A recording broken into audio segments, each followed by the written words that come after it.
It's the best of. You've been voting in all week, sending your emails. So here's the clips that you wanted. All right, so here's the first bit. Yeah. Some doctor or something who was into, like, the way bodies work. They got their head cut off. Who did? The doctor? Yeah, he was doing a bit of an experiment. And he cut his own head off? Yeah. Okay. And it was about, he said, when my head's in the basket, I'm going to blink my eyes. Right. Okay, sorry, hang on, let him finish. And, so the doctor has chopped his own head off, and he's told everyone, I'm going to blink my eyes. He's in the basket, and he goes like, right, I'm going to blink my eyes about, as many times as I can. So quick, count them.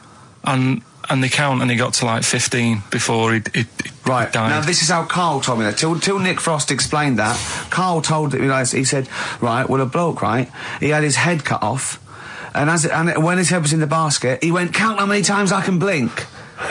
And I went, well, that's rubbish. He went, no. And Nick went, well, no, he actually said, when my head's in the basket. And Karl went, all right. I said, Karl, do you know the subtle difference? Do you see the subtle difference? I have to say, though, guys, I still don't really understand what went on there.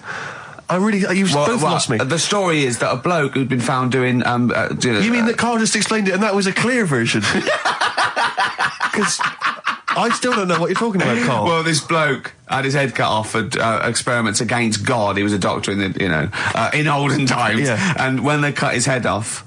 Why did they cut his head off? Because it was... he was executed. Crimes against... Exactly, he was executed, yeah. And he said to his assistant, when my head's in the basket, I'm going to blink, count how many times I blink and write it down as an experiment, right? Karl told it to me, like his head was cut off and he went in the basket, and when his head was in the basket, he looked up and said, count how many times I blink.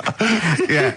I love that. I love the difference in that story. Yeah. Both rubbish, but, one's possible and one isn't. You believe anything that you're told, except when we tell you the truth. What?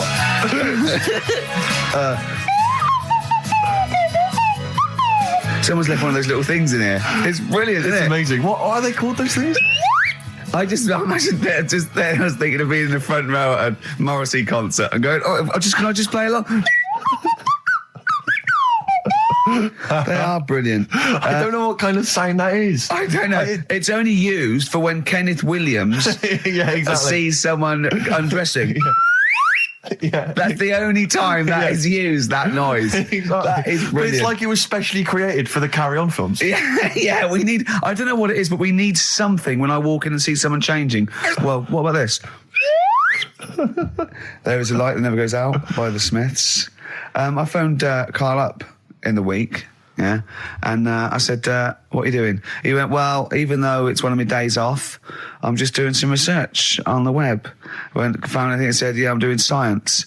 And then he said, you can get wigs for dogs in Tokyo. That's his scientific fact.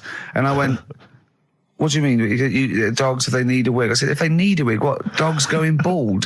And he went, like, this is fine to him. He went, it's a stressful city, Tokyo. The world's all right with Karl. He's always got an explanation. I've only ever seen him confused once. When in Edinburgh, he looked out of his window one day and he saw a bloke putting a parking ticket on some rubbish. Yeah. And that genuinely confused him. Yeah. He couldn't work out, could you? It's a bit weird, isn't it? And the woman breastfeeding her 8-year-old child, you didn't like, did you? I don't like that. But the what's the name? Animals with wigs. I kind of thought, after I put the phone down to you, I kind of thought about it, thought, yeah, it's a bit daft, that. Are you sure he's not the ageing pop group? No. The Animals? But when you think, have you ever seen, like, a bald pet? No. It's weird.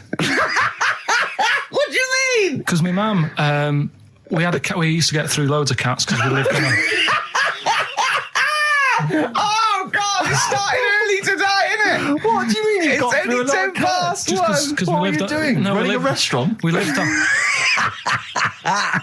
Oh, God, what do you mean? No, we lived on, like, a main road. Oh, yeah. Right? So we used to get through a lot of them. My dad kept saying, risk. Stop wasting money, it's not... Stop wasting money, not wasting cats. Right, so, anyway, we had this cat that was ill all the time. And... He was just bag of nerves, probably. Yeah, malingerer. Yeah, I'm terrified. I'm going to which house? Rome. Oh, God, bloody hell. Rome. Don't let me go to the Pilkingtons. And he, for some reason, it kept being sick all the time.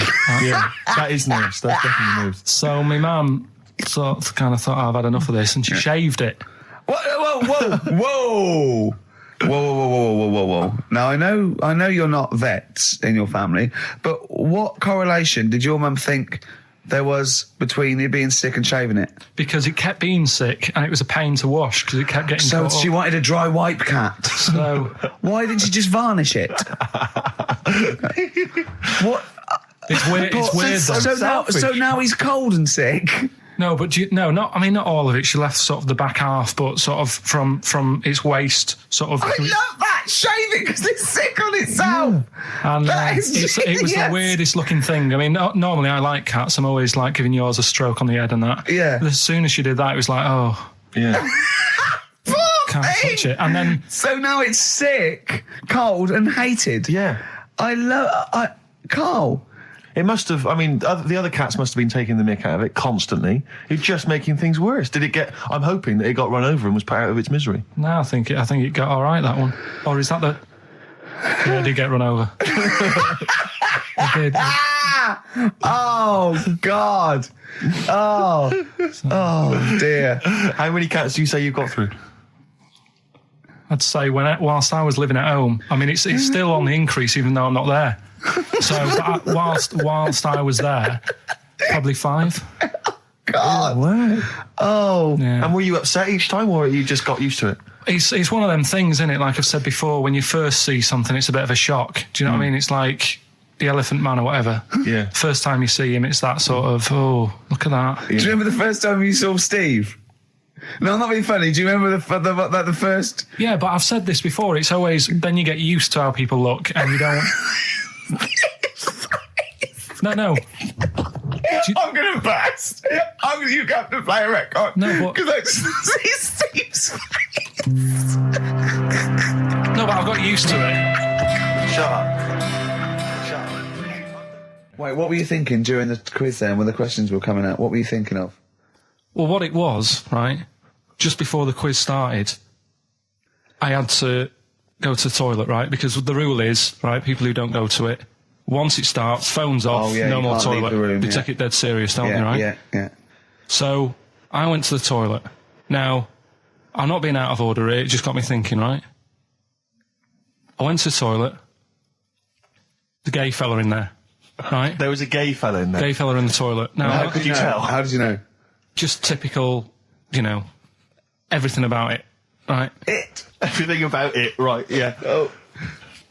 What, large handlebar moustache, leather cap. Butt plugs, amyl nitrate. Could I just say that these views do not reflect the views of the management of XFM or me and Steve. Or Go on, most Carl. of the people in this country. Go on, Carl. What's your problem? Yeah, but this is what I'm worried about, really. But this is why I only got Danny Minogue right, Because this was floating around my mind.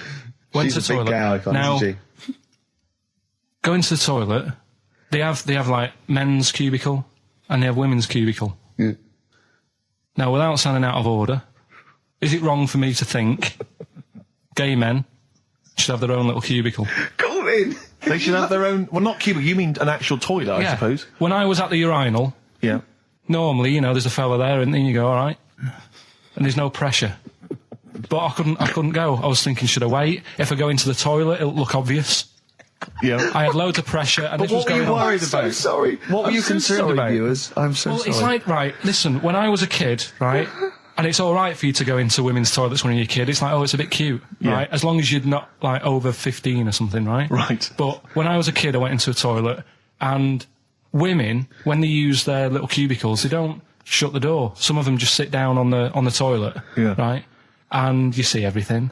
And, no, seriously, that's probably one of the first times I saw, like, a woman. Yeah. That, right, and my Auntie Nora when she was staying over. What happened with your Auntie Nora? She was, she's into wearing caftans. Into wearing what? Caftans. Oh, yeah. What caftans? Big, bellowy sort of dresses. Right. And, yeah, I used to sit on the floor at home in front of the telly. Sure. She was on the chair behind. Yeah. She did a bit of a sort of a Sharon Stone scene. Oh, God. Yeah. Did you see it? There was no underwear. No. What age were you? What was it like? What age were It you? was like a ripped tennis ball. What? Right, we're off air. We're off air. Either that or put us in for the Sonys.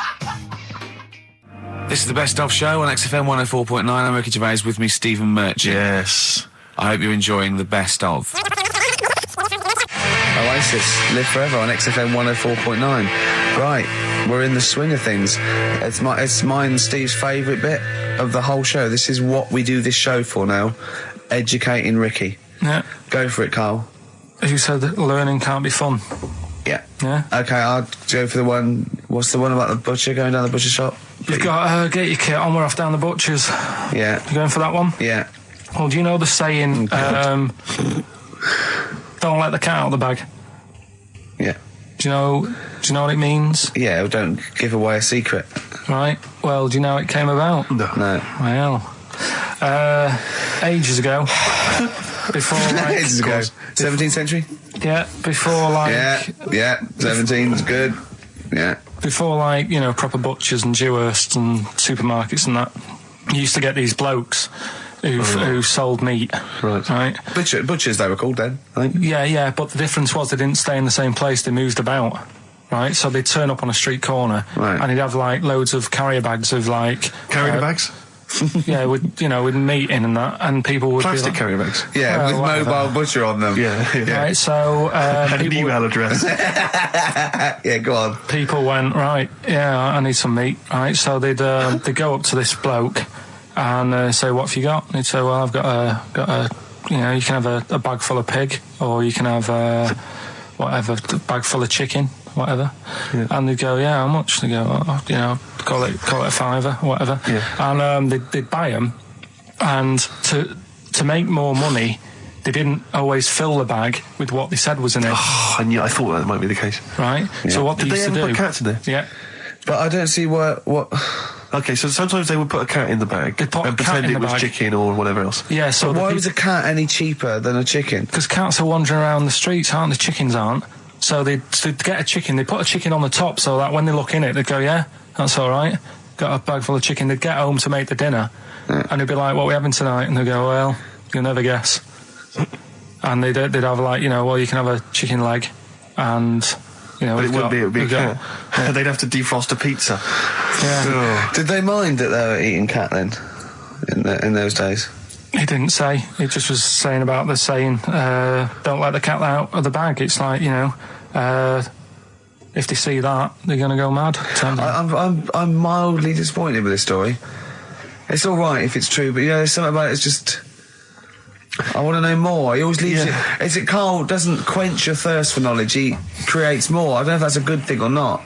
Well, yeah, he's like the pot noodle of information. Yeah, do you know? He never. I want to go. I'm not nourished by it. It's like if for every fact he tells me, there's 10 others that spring up that I have to get clear. Well, so it was the people that were doing this. It was the dodgy butchers that coined this phrase. Were they saying to each other, don't let the cat out the bag? I.e., what I mean by that, Jack, is don't let them see the cat. Yeah. What we've stuffed in there. Yeah. Dodgy butcher, that's another phrase, isn't it? Yeah. So that's the first one. Is that a euphemism or is that dodgy butcher? As his meat delivered around the back. Sure. So that's that one. So let's get your kit on. What does that mean?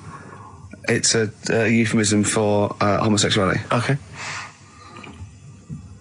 And meat, presumably, in that means different things. It doesn't. It's a word that is also a male Would bird. it mean chicken or cat necessarily in that context? Or well, I suppose it could. Yeah. Yeah. Do you know what a fable is? Got a Carl? rough idea. Okay, it's a thing that uses sort of metaphor, analogy, just to explain sort of morals. I mean, they're very old for a start, and it's all. I'll give you an example of one. A quick one. Oh, the one about the dog with two bones. He goes to a dog's got a bone. He sees a reflection in the lake, and he thinks, "Oh, that dog's got a nice bone. I'll have that." And as he goes to get that one in the reflection, he drops the one he's got, and that's one about I think I was told one when I was younger. Go on.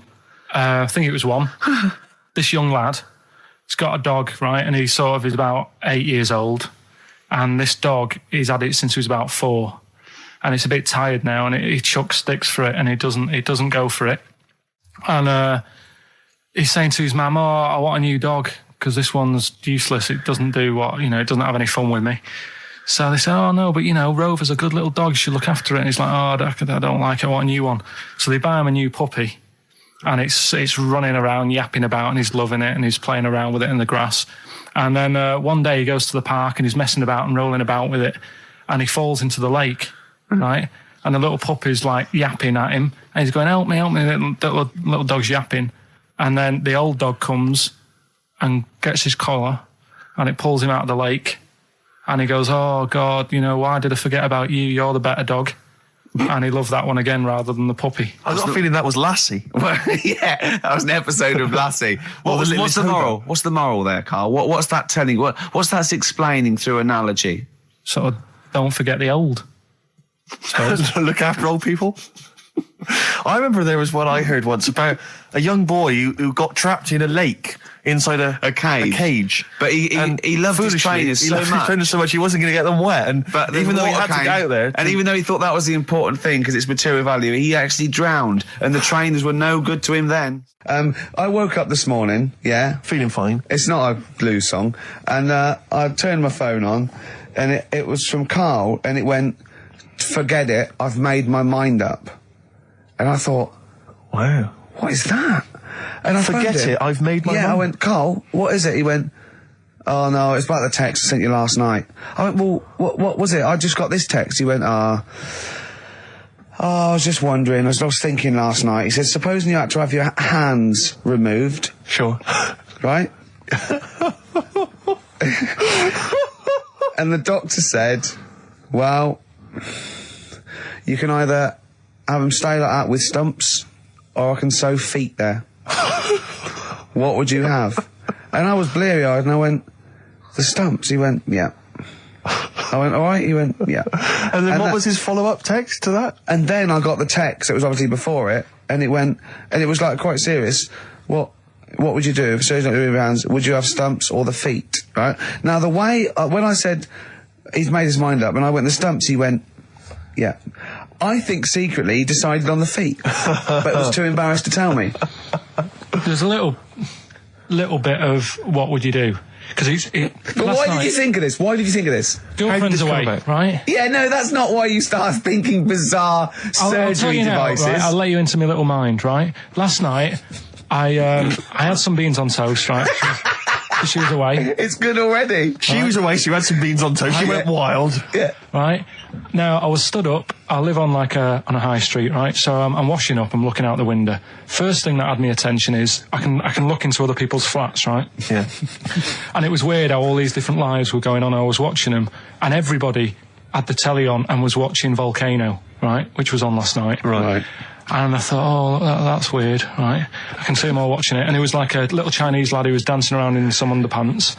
Yeah. And then there's a little old woman who lives downstairs who was reading a book, and she's always reading a book every night. And it's like, I have a better life than her. And then there's like some sort of bouncer who's always getting ready to go out late at night with all the black on. He looks like a bouncer. So I was watching all this life going on. I thought, did you witness a murder while you were doing it? Yeah. It was like that sort of Sliver film where that bloke had loads of tellies watching people's lives. So that was going on in my mind. And then I was washing up, and I picked up the plate, and I thought, oh, it's amazing, isn't it? The human body, the way you can just sort of, I want to pick that up, and you do. Yes. And the way your hands work, right? Yeah. You've got 5 little digits, but it's just the right amount to do to do what you've got to do, right? So I'm cleaning the plate. Sorry, Carl, stop. It's just the right amount. Might be one of the most genius things I've ever heard said. I would love David Attenborough to phone you up and say, Carl, how do I word this about the evolution of the mammalian front limb? Just go, we'll just say it's the right amount. But it is. One extra would get in the way. Yeah. And one less would just make it that little bit more tricky when picking up a bit of a slippery dish. Sure, or buying gloves. Yeah. A slippery dish. And then the other thing is, the one that I was reading, the world record with the fellow who's pulling a train with his teeth. Does that make any difference that he's done it with his teeth? What do you mean? Well, what difference does it make? Well, isn't it? It's quite hard to pull a train with your teeth, I imagine. Well, it's pretty hard to pull a train. all I'm saying is it because he couldn't beat the fella who's pulling it with his hands? Well, so you tweak this it a is bit? my point. I think there was one bloke with the record for the running backwards 100 metres was sort of like 11 and a half seconds. And I was thinking, turn around, you'd probably have a really good go at that. Do you know what I mean? Yeah.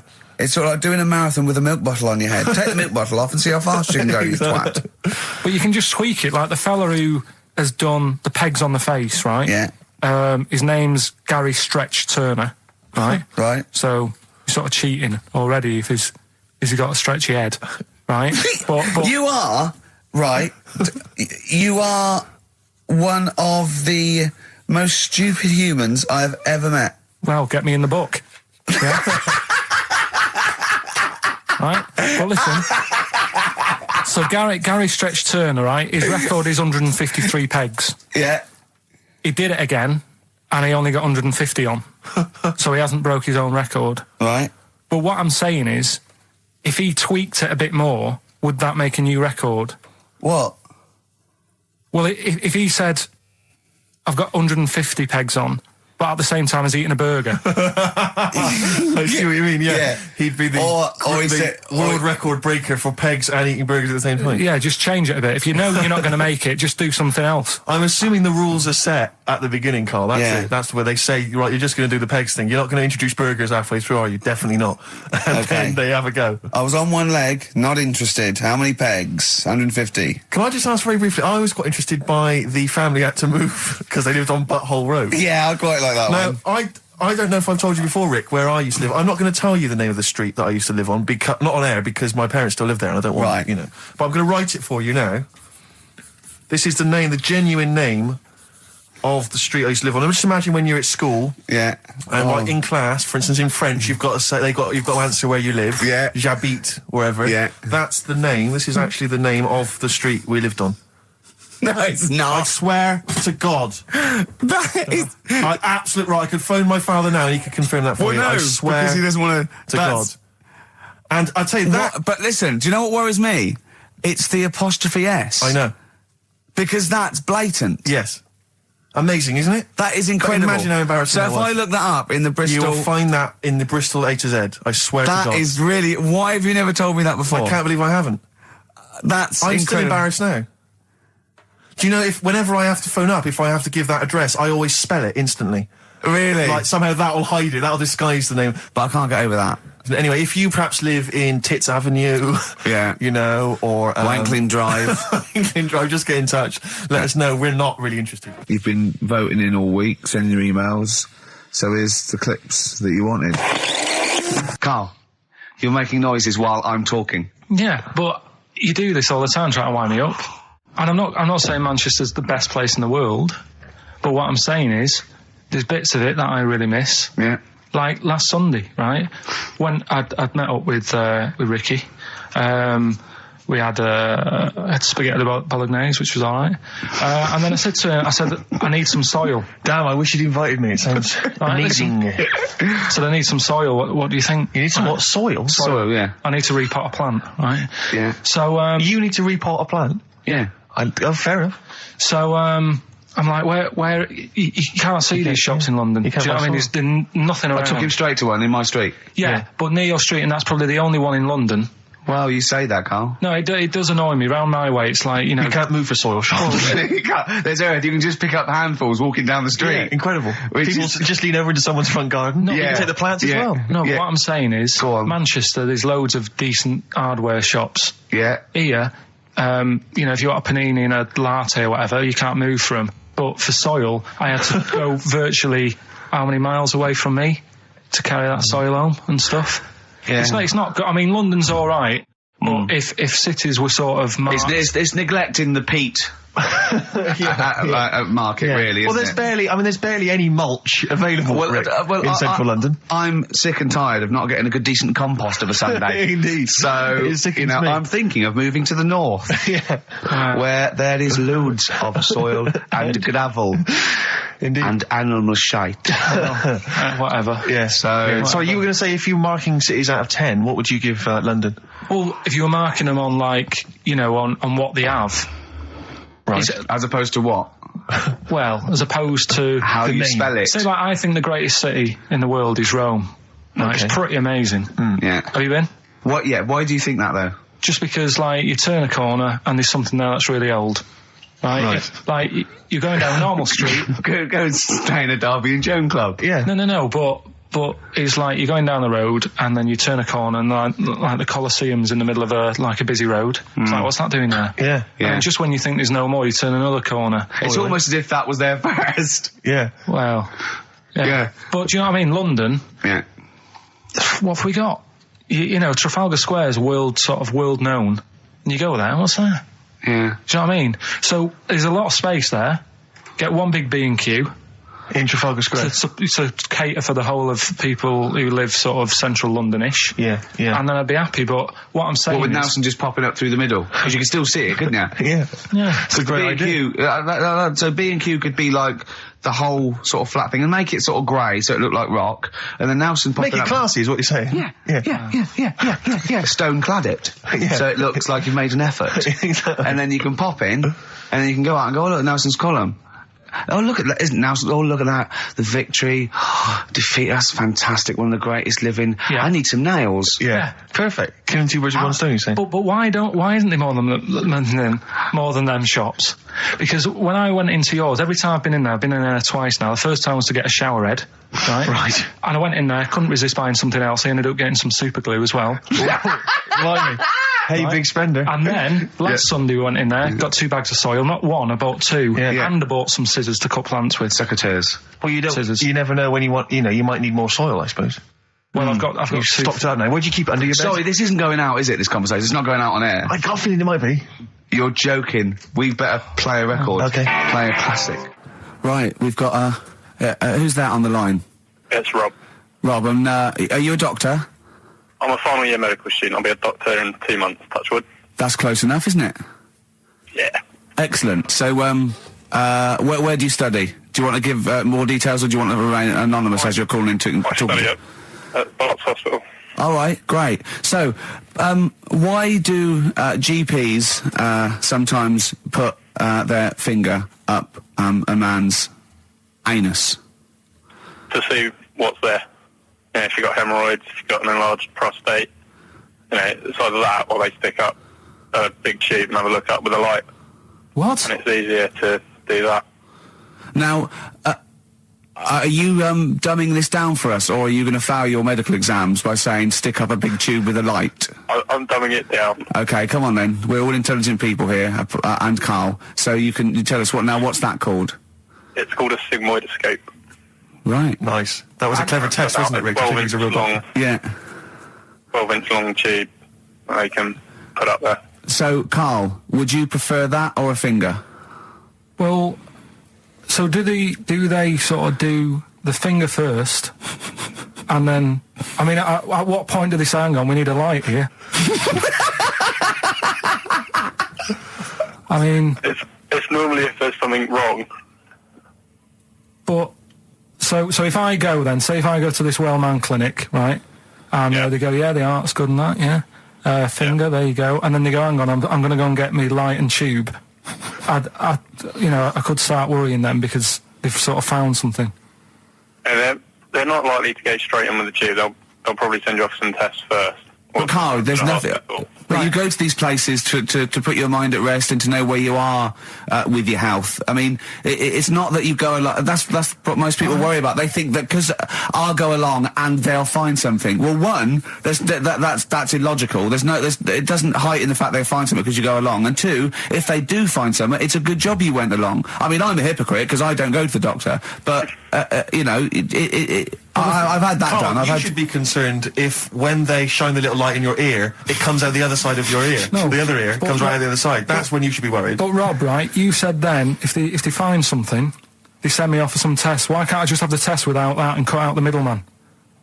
Do you know what I mean? Because you're wasting lots of money. There's hundreds of tests they could do, and they could do every test, and they could all come back with nothing, or they could do the finger up there and send you for the 3 tests you need to find out what's wrong with you. But in this day and age, with all the technology and that, and like brainy doctors and all that, the only way to find out is sticking a finger up there. What are you worried about, Carl? Is it fundamentally that this doctor who's has done 6 years medical training. Yeah, Is it embarrassing to have a man's finger up your ass? I just don't understand how you can get round to that without... But what don't you like? Is it fundamentally you don't like anything up your ass, or is it the fact that it's a man's finger up there? I don't like going to the doctors. It makes me nervous, because I think if anyone searches you long enough, they're going to find a fault with you, right?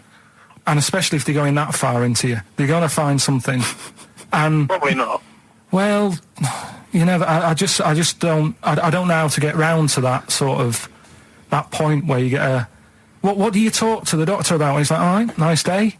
Strap your trousers. He goes, he says, I'm gonna just, Most people just shut up and let you do it, and then breathe a sigh of relief when you say there's nothing there. Yeah. But is that at the end of the test, or is that the first thing he does? It's the last thing. So that trousers up out the door. Because he knows it ends conversation. He knows it's a bit of a faux pas. The doctor says, I better not kick off with the finger up the arse. What I do is I'll start on with the, the head, and then we'll then go, one final thing, Mr. Pilkington. So Rob... He drops his keys and he goes, pick them up. And as you bend over... Will you be doing this, Rob? Is this what you're, like, open to do? You do all these... I'll have to do it at some point. All doctors do it at some point, no matter what they specialise in. So the first one, is the another doctor there to sort of make sure you're doing it right? Not dentists. No, but do you know... aren't doctors anyway. But do you know what I mean? Like, normally it's like a co-pilot will have someone with them for the first one. So when you put your first finger in, yeah, will someone be there going, right, you just want to move to the left of it? I've already done it. Have you? Yeah. So that's the thing with a student, you're learning. So you get people teaching you. And you learn on... these things. Can I just point out, Rob, I think I'm right in assuming that you have a glove on. Yep. And there's lubrication. Yep. And it doesn't hurt. No.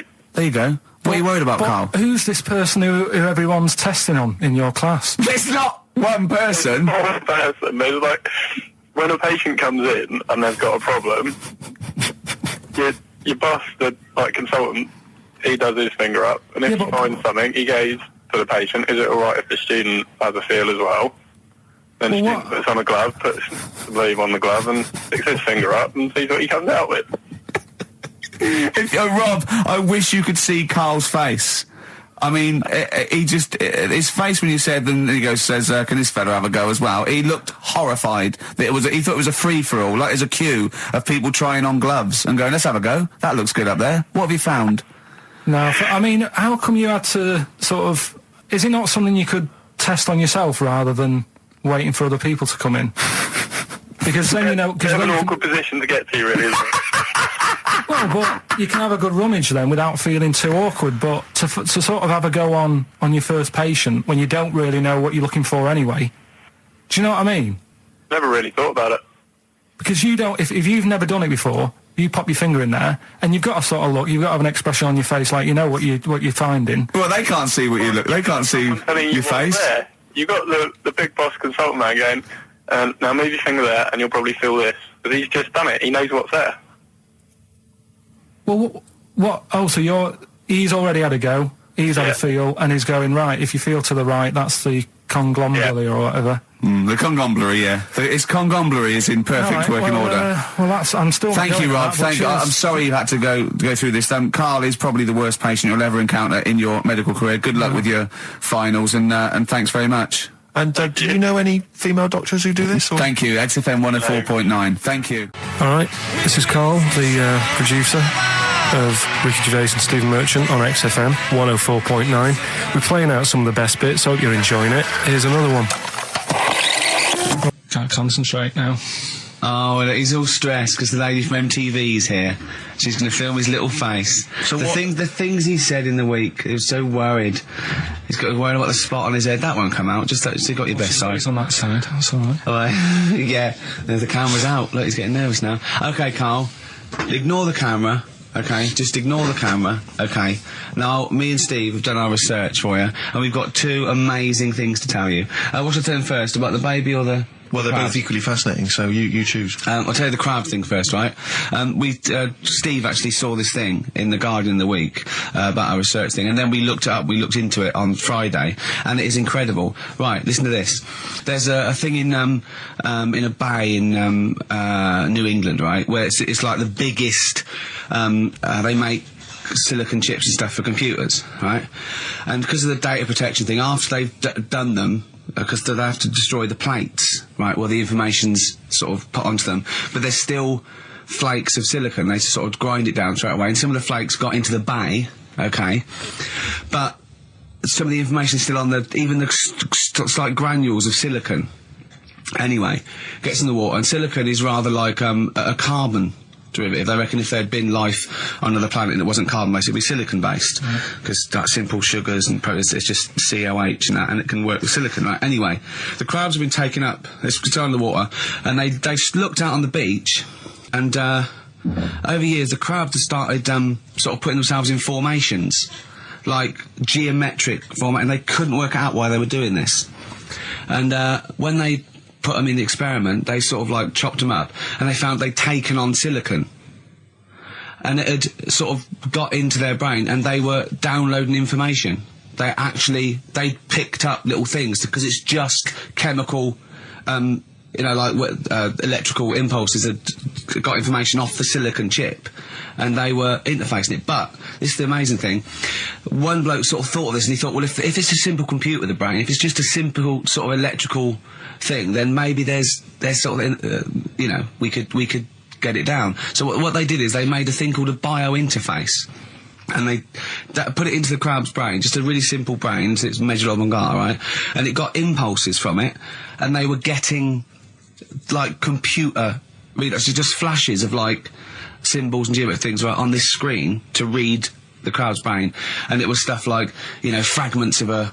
What made them do this in the first place? Because they saw the crabs behaving differently. They were behaving differently to each other. They were just like intelligent, and they were sort of solving problems and all this sort of stuff. Anyway, when they downloaded the thing, it was like they found one of the secretary's names where it had been on the silicon chip, where it was just like a flash of a computer screen. But the most amazing thing is, they downloaded a memory, right? It was like a snapshot where it had been burnt onto the retina of the crab, just a snapshot or something, and it was like a picture of the beach, like a couple of years ago, right? And they also did, incredible, it was like just a digital black and white sort of thing, so they could see what the crab had seen. Amazing. Jeez. Amazing. So intelligent crabs. What are they doing with them now? Super brain. Well, they think this is the upshot. They think they could use it as spy crabs, because they could get these crabs. Also, the other thing is, as generations went on, right? So they put a crab in the sea or something, right? Lots of crabs in, and then as generations went on, a newborn crab, they downloaded the memory, and it had the memories of its great all together. It had every memory that any crab had been related to it beforehand, because it passed it on. It just passed it on. So not even ones that had been eating the silicon stuff. Yeah, no. These are just like ones that have had kids. Yeah, and they've got like. And they know so you'd know everything. Your everything right the way back. So would that work if we ate silicon? Well, possibly. So what are they going to? Well, they can use them for all sorts of things, though. I mean, that's what's incredible. I mean, I don't know how you train it particularly. I don't know, it'd be quite tricky to train, but I'm assuming if they can do it that way, then presumably they can give it like certain silicon information, which they can then plant in it, if you like, within its sort of food. Also, if you could get them onto enemy beaches, you'd have like 1,000 digital cameras just taking around. You could get Osama bin Laden or someone. They don't understand the information they've got. No, they don't know they're doing it. They just download them. So it's not like you could torture them and they wouldn't be able to sort of give you the information, because they wouldn't know what information they had, because they're just. But the first crab they downloaded, they just kept seeing the same picture of a big crab feeding it, which they really. Yeah. Wow. That's what, like its mother crab or something. Yeah. Just memories of it as a child. But they're not in colour, presumably. No, it's all in black and white. It's just a digital camera, because it's just they don't see in black and white, so it's just like a I don't know. I think it's burnt onto the retina or something. And the only one that they kept were the ones they saw a lot of the time. Wow.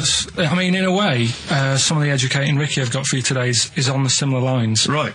Oh, you've got to be impressed by that. You've got to be impressed by that. That's pretty good. I mean, I'm interested to see, what they do. What they do with what the crab developments are. But that's pretty good. Yeah. But I mean, amazing. Yeah. Amazing. Well, just digest that information, because that's not even the most impressive one we found. I think it is. I suppose it's pretty impressive, but the next one's maybe more shocking. Okay, right. Well, let's play a tune, and Ricky's got another extraordinary fact. Have you actually punched anyone yet? Have you actually? No, I haven't punched person. I've punched pads, and I've punched the bag, and I've sort of sparred and that. I know you're going to get a chance to punch someone. As I suspected, my punching power's alright, but my fitness is, it felt like I was smoking. Yeah. But there's, bits of lung that haven't had oxygen in them for 20 years. Yeah. And it's ridiculous. And also because it's not only it's being filmed, but there's other fighters there that are ridiculous. They're like machines, right? And it's that thing I can go, right, I can come out on top, but die now of a heart attack, but never give up. Or I can sit down and go, I'm sorry, I feel ill. And I chose that one, and of course they took the mick. Well, of course. But I mean, soon, as I said, I haven't got the respect yet of the boxing fraternity, but how long have you got then before? 4 weeks. Okay, so, and do they think that they can turn you around health-wise in that time? No, they're being be coming out on a Zimmer No, flame they're going to teach me the basics and see how it goes, Right. But I mean, and each round is 4 seconds, is that right? Yeah, 2 4-second rounds. With a 2-hour break in between each one. Sit down meal. So, give the number. I want serious suggestions of my fighting name. Nothing insulting, so we can actually use. Well, let's give out the email. That's always the easiest. Ricky.Gervais at xfm.co.uk. What's the number, Carl? 08700 800 1234. And it doesn't have to be in the middle. It could be at the beginning, like the Rage. Okay, Ricky the Rage. Ricky the Tits. Yeah, sure. Ricky the Man. Play a record. Big it was a good day, Ice Cube talks to me about my life in the pub. Yeah. A couple of emails are already coming in, they're flooding in, Rick, inevitably, as boxing name suggestions for you. This is one from Matt, I think. He's given a couple, actually. Ricky the Pudding Gervais. Ricky Big Mac Gervais. There's a theme here, Ricky Pasty Gervais. The pasty. I quite like the pasty. Here comes the pasty. As Carl said, he said the thing is, if you have a really good nickname, it's embarrassing when you lose, whereas if you just call yourself, it's not so embarrassing when you lose. Carl, this is doing no good for my ego. Do you know what I mean? If you have, like, Killer Gervais. Yeah, and then you end up, like, vomiting, choking on your own vomit, upside down, hanging out the ring. What happens if you win? Do you have to do something? Whereas there goes the pasty being stretchered off in the first 2 minutes. Yeah. It's not such a problem. There he is, being lightly basted. And chucked down a mine. What do you mean, what do I have to do? Say if you beat Grant, say if that happened. Yeah. What happens next? What do you mean, what happens next? What? Do you think this is a contention fight for the big one? But do they... Well, then we make Ricky 2. No, but, do you know if they're planning on making more money? Because it's for comic relief, isn't it? So what happens on the night? It's for a charity of our Comic choice. relief would make sense. Yeah. Well, whatever, right. Yeah, it was last time. I think that was last time. Is it sport relief? It's not sport relief. It was last time, but I think this is a programme where And how do you make money for charity from this? Do we pay to sort of, for how many punches to the head you're going to take? Or No, I just how long you're going to last? I assume the BBC donate money, or someone, or a sponsor or whatever, I don't know, just donate money. Because it's actually a programme. This is more about a programme with a charity angle. So, So as if you get, like, killed, there's more money and food to go around. Maybe. But no, I mean, the thing is, what's the next step? Because if they go like, right, well done, you've won, thank you very much. Well, Carl, what do you expect? That its winner stays on? Like in a fair, where I go out there and I let people punch me. On Bird of Manning. Yeah. And then my twin gets up. Yeah. It's just it's a programme. He's not going to turn pro. It's like faking it. Yeah, but what's the point if it's not going to go anywhere? Well, sorry, him fighting Grant Bovey in a ring is not entertainment enough. Yeah, what's the matter with you, Carl? That's going to get his face pummeled in. That's Coldplay, The Scientist on XFM 104.9. Right, competition, isn't it? No, it's Educating Ricky Part 2. Oh, is it? Yep. I wasn't even listening. He's doing all the work, I wasn't even listening. Oh, and he spilled some water on that. Right, what's this one again then? Right. What's the teaser headline? Teaser headline is, What's Tomato with You? Brilliant. Yeah? Go on. How excited were you when you came up with that? You couldn't wait to come in and tell us, could you? I think it's a good one because you won't forget it now, will you? Okay. I mean, like the worm one. What's so special about the worm?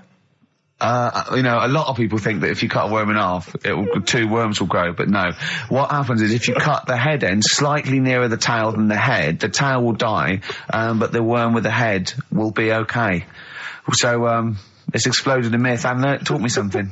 Right, so the second one, part 2 of educating Ricky.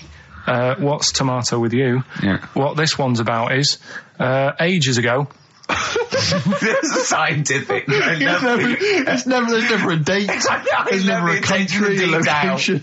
Okay, settle down, children. Now, this is A-level history. Right. Once upon a time. Yeah. When a mental place with swords was a king, forget his name, but he was a loony. So, and it was literally ages ago. Yeah. So, good luck in the exam. Yeah. Right. So, like, you know, alright, many years ago. Oh, yeah, cleared that up. Go on. They thought tomatoes were poisonous. Right? Okay. Because what Hold on, are they going to be proved wrong at the end of this story? Well, because I don't want to give away the ending, but is it something to do with are they poisonous tomatoes? No. Oh, you're having a laugh. I don't believe it. Go on. They're going to be eating tomatoes all this time. Oh, Steve, what's tomato with you anyway? Okay, so hang on a minute. What's Let's just recap recap quickly. Many years ago, when people thought tomatoes were poisonous. Yeah. Go on, Well, they didn't know they were poisonous then because they were still eating them. But what was happening? Well, they're not. But they're not poisonous. But hang on a minute. All right, and it's not. I'm just going to listen. I'm not even going to talk. Okay, I'm not going to tackle it So, anymore. if you remember, years ago they didn't have like pottery plates. They had lead plates.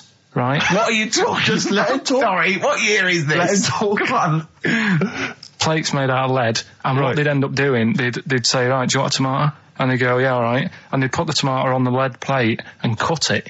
And because of the acid in the tomato, right, it would sort of make the lead runny, and the lead would go into the tomato, and they'd say, oh, it's lovely this, and they'd be eating it. They'd get food poisoning, lead poisoning, what have you, and they'd be really ill. So they thought tomatoes were poisonous, so they didn't eat them for many years. And when you say they, do you mean the people of Narnia? Yeah, this didn't happen. Where was this happening? Sort of in Britain and that. You put him on the spot there. Oh, I hope there's no uppity pupils at this school when they go, what do you mean, sir? Oh, if you're gonna... Oh, I'm fed up with you. Do you understand? No. So the No, you've got... No, right, okay, first of all, Carl, where'd you get this information from? Where 14 did you get times that? as well? Do you know... You can't remember? I don't know where I got that from. I don't know where I got it from. But why don't you think that makes sense? But what? Someone once got lead poisoning from a tomato? Not just one, loads, and then all of a sudden... No. Why is this educating me? Because I'm telling you that tomatoes... I can't take anything away from this. I don't know what to take away from this. What have I learned? Don't mix lead with tomatoes. Why is this educational in any shape or form? What are you telling me? A long time ago in the land of Glunk, right, where the ninnies did slib, right, they thought tomatoes were poisonous because they ate plates of lead. What are you talking about? Yeah, but we all know tomatoes aren't poisonous. Is that what we're taking from the story? Is that the moral of the story? Don't believe these people that I'd never heard of before. What are you talking about, Carl? I think it's a bit weird. It's a bit weird, yeah. It's the same people that were spreading those malicious worm rumours. My hangover's coming back. I've got to get some water. Play a record that was rubbish. Placebo, Bitter End on XFM 104.9. This is pre-recorded. We recorded this a couple of weeks ago, before Christmas. I hope you had a great Christmas. If you didn't, not our fault, really, is it? Nothing to do with us. Wouldn't have thought we'd have. We had a time because we've got plenty of cash now, thanks to a lot of you who probably bought the Office DVD. Yeah. Probably got and that if you in haven't stock. yet, and you've maybe got vouchers or money, still available. Still there in the shops. Still available. You can still make it the best-selling DVD of all time. Please do. Yeah. Please do. I'll tell you what you want to hear there before you make your mind up. I'll tell you what, if you like this next clip, go and buy the Office DVD. I think you will. It's a brilliant clip. It's the one where we talk about, well, it's self-explanatory. Yeah. We talked about it before. Do you know the little mouse that had an ear on its back? Yeah, sure. Right. Well, you thought he had a bad time, right? Listen to this one. Mouse walking about with sort of wearing a monkey's testicle. They're just having a laugh. This is what I mean about a lot of scientists. What are they doing? When's that going to come in handy? I don't know what you mean. Well, they were seeing if, say if a fella loses one, right? Yeah. Hitler or whatever. And they go, well, don't worry about it. We can sort you out. I don't know what the monkey's going to do. I don't know if they keep passing them on or whatever. But the actual monkey testicle was put on the mouse. And it worked. It worked for the mouse. But isn't it... I mean, isn't a monkey's testicle quite large in relation to a mouse? Would it not look like the mouse was on a space hopper or something? Oh, yeah, it didn't look good. Well, they didn't put it where its testicles would be. No, they did. Like, well, how could it walk then? The ear was on his back, so he could just get about.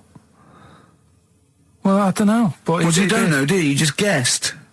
Did they grow the monkey's testicles where the mouse testicles would... Well, it looked stupid anywhere else, though, wouldn't it? Oh, whereas a mouse with monkey testicles, that's fine. Oh, you'd be showing off. You'd be all right. I'd prefer that than the ear. When that mouse gets put back in with the other mice, do the other mice go, George, you look different. Have you had anything done?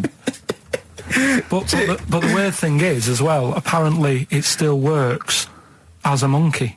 What? So, like, what are you talking about?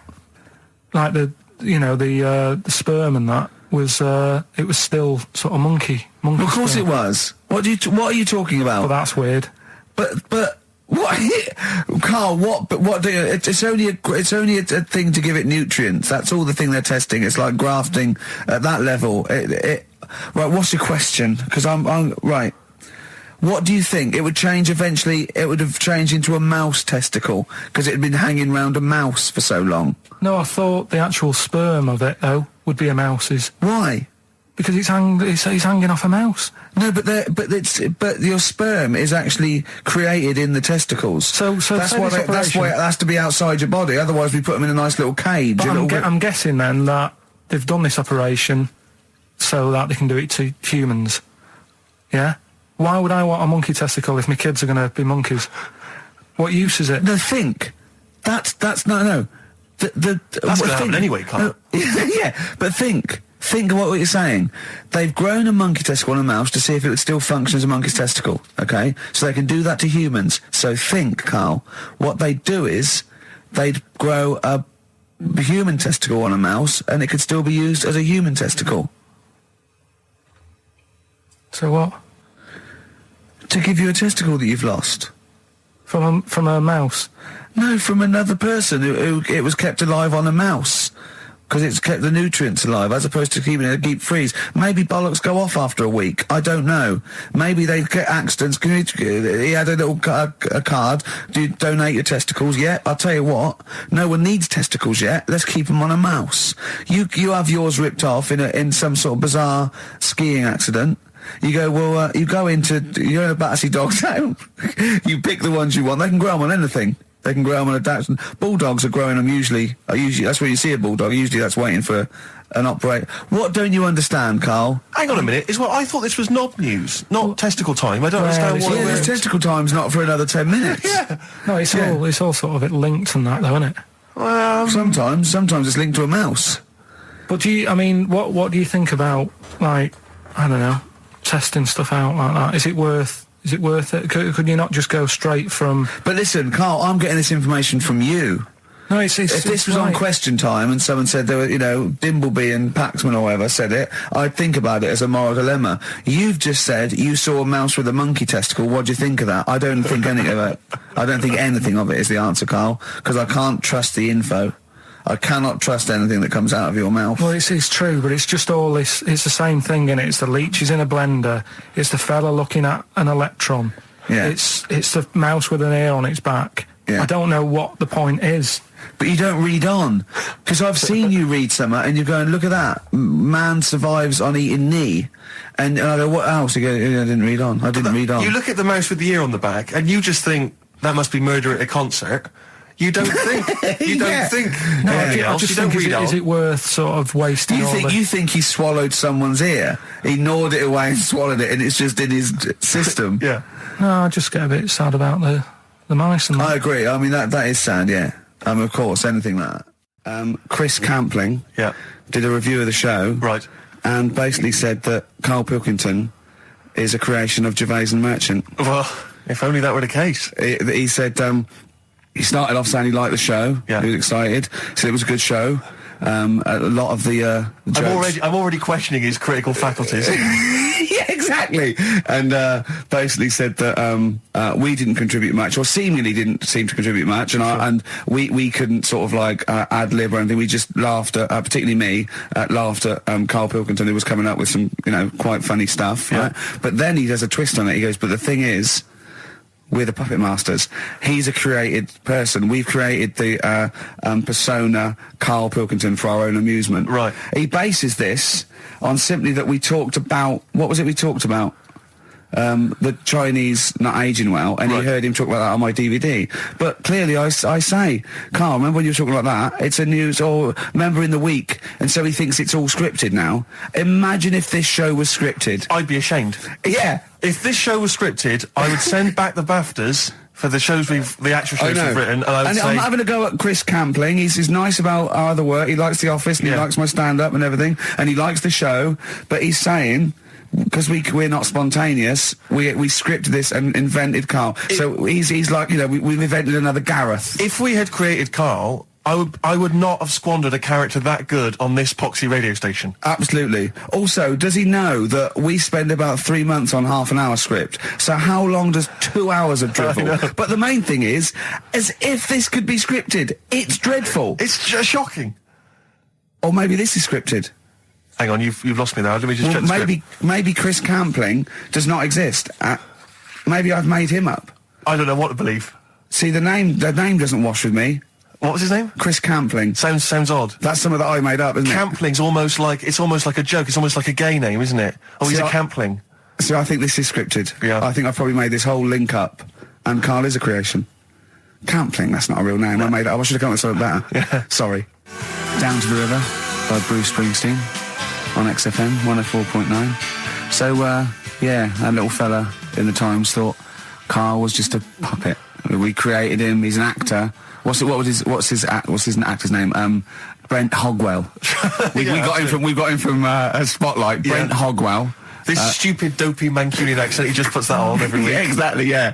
Yeah, he speaks rather like Hugh Grant. Yeah. And we just got this whole world around him. We set a whole... What do you think about that? He had his head shaved, especially. Exactly, yeah. So, would he think that, maybe if he's looked online and seen me head, and he's noticed how round it is and that, does he think it's sort of been...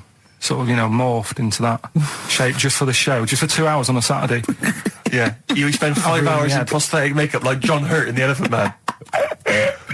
Everything about him was made up. Yeah. We created him, because I remember coming up with Auntie Nora. Oh, yeah. You said, Rick, we need another character. I said, what about giving him an Auntie Nora? Doesn't sound convincing, I said. Yeah, and you said, what is it about? I said, well, I don't know, she farted for 5 minutes and she's got a fanny like a split tennis ball. No one's going to believe that. Yeah. Oh, that brings us neatly... Well, let's put that to bed now. So, Chris Campling, honestly, we do not script this shambles of a show, and Karl Pilkington really is like this. If you want, you can meet him. I'd love to send Karl for a drink with Chris Campling. Can we do that? And then he'll eat his words. Chris, if you're listening, honestly, this isn't a stitch-up. As I say, I'm not having to go at you. It's a very well-written article. It's very, very fair. You're just complimenting on his grammar.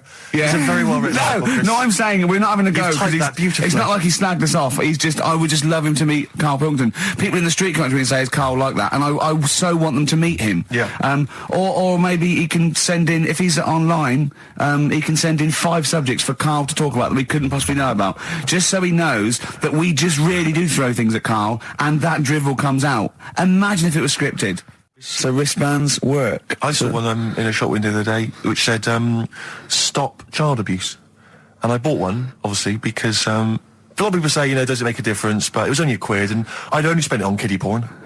So, I think I've made a little difference there, in a small way. On a serious note, though, I like the idea that stop child abuse. If you're a paedophile and you're walking along the street in your Mac, right, you got a puppy in one hand, a bag of sweets in the other, and you see this wristband, and you go, oh, stop it. Oh, okay then. Yeah, I hadn't thought before. That's what you think. Okay, fair enough. Yeah. Well, I won't be doing that again. Yeah, he was hanging around in Topshop for unsavoury reasons. You saw them in there for only £1. There you go. Feeder, just the way I'm feeling. XFM 104.9. I'm Ricky Gervais, Steve Merchant, Karl Pilkington. We've got a great show lined up this week, haven't we? Go on, what have you got planned? Well, I've got songs from David Bowie, Thin Lizzy, Gene, AC/DC. You heard Feeder there. You got, Smiths, all that. We got a great feature, a new feature. Spoke to Karl in the week, and we worked out a new feature where people are going to give him sort of like problems to solve. There could be scenarios, there could be management scenarios at work, you know, problem solving, things like that, organising things. He's a very good organiser. So I'll tell you what happened. He's dropping Do We Need 'Em because he's getting fed up with scientists. He thinks there's a conspiracy and they're getting together and they're never going to lose an animal. Right. So he's just fed up with that. Rockbusters, we've got some great prizes. Well, have you seen them yet? Nah. Be careful. They're not going to be great, I just peeked in, and all I'm going to say to you is Fools and Horses Christmas special? Not the little one with the little car. With the little car, yeah. Brilliant. That is excellent. Karl, what have you got to say for yourself? Hold on, it was a rollover, wasn't it? Because you really mucked up Rockbusters last time. What was he doing? It's saying FP for the whole thing. No, FD you were saying, and it was Frida Payne. Have you written the clues down this week? Because that seems like an obvious way to improve this. Yeah, I'll write the clues The week before he couldn't remember what the answer was. Yeah, yeah. Yeah, but, you know, you learn by your mistakes and that. You don't. Well.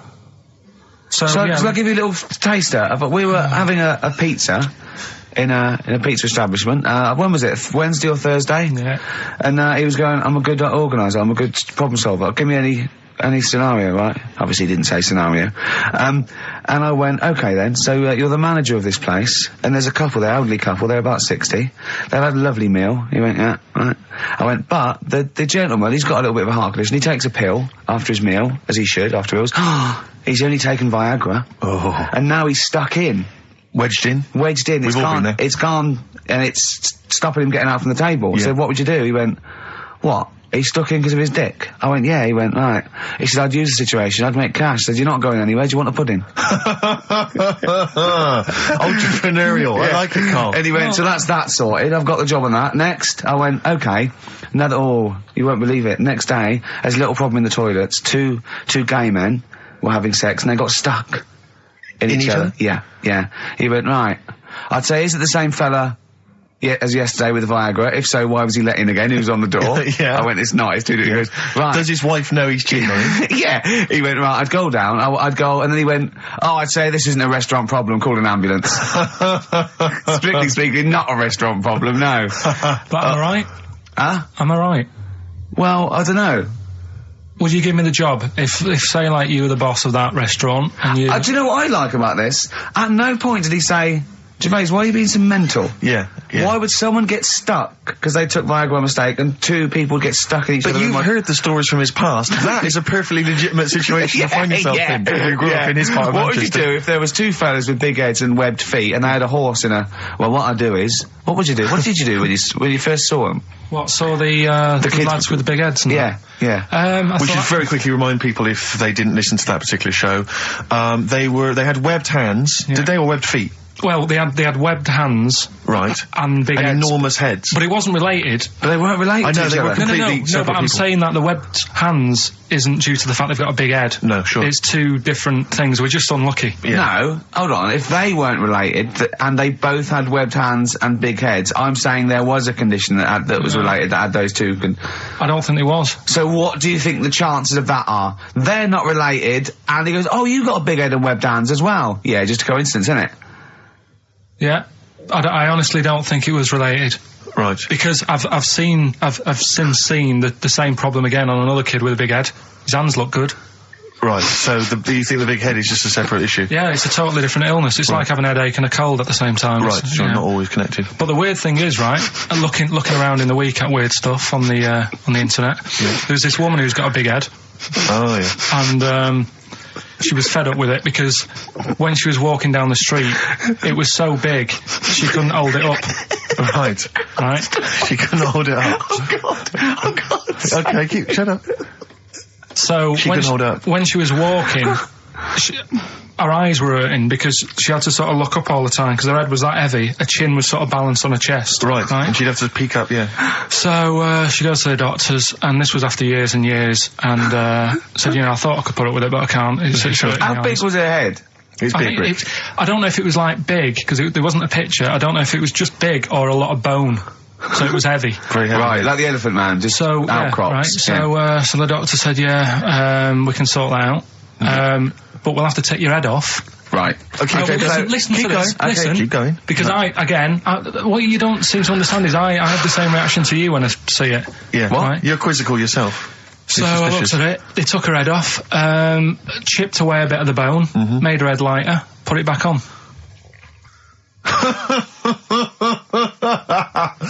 Right, play the Smiths. They took a woman's head off. Yeah, this is asked by the Smiths. And if you'd like to ask Karl something, details coming up soon. How's that? Ask by the Smiths on XFM 104.9. So, what's the email, Karl? If people want to ask you something, a problem, they've got a problem to solve. It can be anything. It could be a personal problem. It could be a scenario. It could be about war. It can be anything. But or it could be more flippant, I suppose, and light-hearted. Yeah, it could be. Yeah, but I prefer stuff that I could So you sort. can get your teeth into. And actually, sort out. What, like war? War is too, it's a bit big for me, that one. Do you think? I don't want to get into that. What do you mean? If Tony Blair came to you and he went, Karl, listen, I'm having a bit of trouble here. I don't know what to do. I've tried everything. I've tried spin. I've tried being tough. I've tried backing down. I've tried getting other countries involved. They don't want to know. What do I do? What do I do? I don't know. You don't know? Tricky one. It is a tricky one, yeah. I don't worry about it. If it's going to happen, it's going to happen, isn't it? Yeah. Do you know what I mean? Yeah. Just get in the bath, put a mattress on top of you. That's it. Sorry, why are you doing that? Ooh, slow down. Why are you doing that? That's what they say you do, isn't it? If it kicks off. If war kicks off? If there's a war and that, you get in the bath, put a mattress on top. Right. Did they do that in the Second World War for 6 years? Was that making bunk beds? That's just what I read somewhere. Yeah. Is the bath full of water? No. That'd be daft. Okay. But I think they were enamel baths then, though. I think they'd stop a bit of shrapnel. I think the plastic ones you get nowadays would probably melt on you. And the mattress, where your dad has cut it in half, all the foam would come out and the springs would get you in the eye. Oh, talking about my dad. Steve, you'll love this, right? Go on. My dad hates being ripped off, right? Yes, well, no, I can relate to that, that's important. Hates coming to London now. He always wants me to go and see them rather than come here, because he just thinks London is like a big rip-off. Last time he came, he got annoyed because I bought him a scone and a cup of tea for like 3 of us, and it was £14, and he just was livid. And then we had an argument about that, and then we went to the Millennium Wheel, and I said, do you fancy going on this? He said, oh, all right. Then he saw the price, and it was something like 20 quid or something, and he said 20 quid to go up in the air to look at stuff that's on the ground. He said I might as well stay on the ground. Brilliant. Right? Thought, good point. His logic is impeccable. So anyway, this is going on. Anyway, he spoke to me the other day. I said, how are things? Are they all right? And that. He said, being ripped off. I said, why? He said he ordered, do you know the place where he got a new bed from because he cut the other one in half, yeah. right? He got this bed out of a catalogue. So he sorted out a payment on the phone. He said, look, you're ripping me off a bit here on the interest thing, but well, let's do a deal. We'll sort out a new monthly payment that's different to what it says in the catalogue. And he said, yeah, we'll go along with that. Anyway, so he sorted that out. He was happy. The bed arrived. It's a nice bed. He said, that's great. So anyway, he got the bill for it, and it was the original price. Oh, I thought that might be the case, yeah. Right? So he called up and said, I'm not happy with this. He said, we said a deal. And I'm like, oh, no, I don't know what you're talking about. He said, right, don't send me your catalogues anymore. He said, I'm not buying anything from you. You're a rip-off merchant. Right? So anyway, a few weeks go by. Post comes. Only another catalogue in the post. He's livid. Right? So he was well annoyed. Yeah. So he looked on the back, and it said on it, this catalogue will always be property of, the company that does it. So you can't throw it away. If we request to have it back, we've got the permission to get it back off you. Right? So he thought, right, well, they're out of order. I told them not to send me one, and they have done, and they're saying I can't chuck it away. So he called them up and said, all right, Mr. Pilkington here, bought a bed off you, you conned me, and that. Well, forget that. We've dealt with that. You've sent me a catalogue, I told you not to. It says on the back here that this will always be yours. Yeah? So, in a way, you're using my house as a warehouse.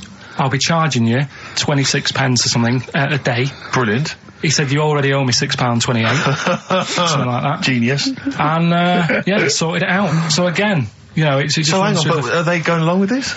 I don't know what happened. He said they sounded annoyed and said they'd get back to him, and they haven't. But he said, I'm not bothered. They can take as long as they want because the money just keeps going up. Yeah.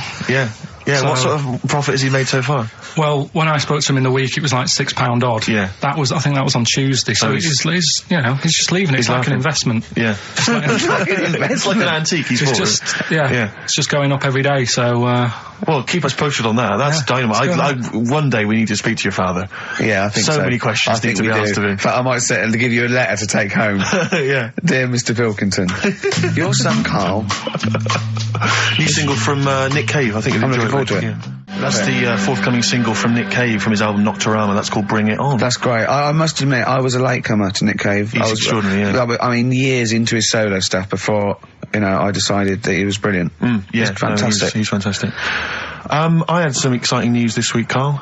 You'll be pleased to find out. I'm worried that you might get a little bit jealous because it's obviously going to impact on your world quite strongly. Because I know you think you'd like things to be quite samey. You like the status quo to be maintained. You like the fact that in the past, we've had some crosswords.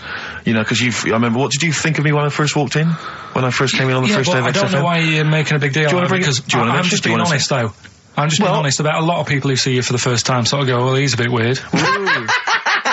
I love that, Steve, that you brought it up, and then you're again. But I'm sure that wasn't what he said before. No, did he say before? Yeah, well, he was a bit weird. Yeah, well, he looked at you, and I knew. I could see by the look on his face. You know when your kid and your kid's sort of scared of something, and they go, "Why is your kid?" He goes, "Oh, he doesn't like pigeons or spiders." Right. It was like that when I saw Karl, and I brought you in, and I went, "What do you think of that, Karl?" I could see the look on his face that he was disturbed. Sure. And then, as he said, you get used to it, don't you? Yeah, you get used to it. And you have changed a little bit. Your hair's a bit smarter now, and you got some nicer glasses and that, I think. Or I might have just got used to it. Whoa! Don't bring it up, Steve. Don't look at me like that. So you say that you think some other people in the office thought the same?